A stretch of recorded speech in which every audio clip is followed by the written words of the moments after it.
Je vous salue dans le beau et précieux nom de notre Seigneur Jésus-Christ. En prélude à la journée nationale de la femme vertueuse, j'aimerais quand même vous instruire sur certaines choses que le Seigneur nous a demandé de faire et d'accomplir pour la gloire de son nom. Donc, je vous invite partout où vous êtes dans le monde entier.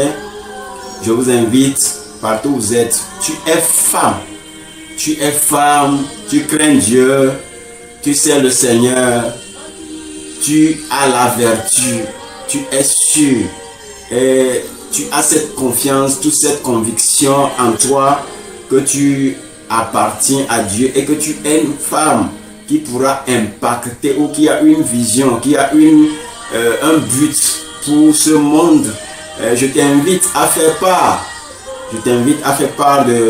De cette journée mondiale et nationale. Donc nous allons faire la journée nationale déjà le 30 janvier. La journée nationale c'est pour le 30 janvier. Maintenant en prélude à la journée nationale de la femme vertueuse. Donc nous avons 3 jours de jeûne à partir du 28. Donc je vous invite tous à participer à ce jeûne national qui va vous permettre de vous préparer. Et c'est un jeûne de destinée. Donc le jeûne consiste à prier pour sa destinée.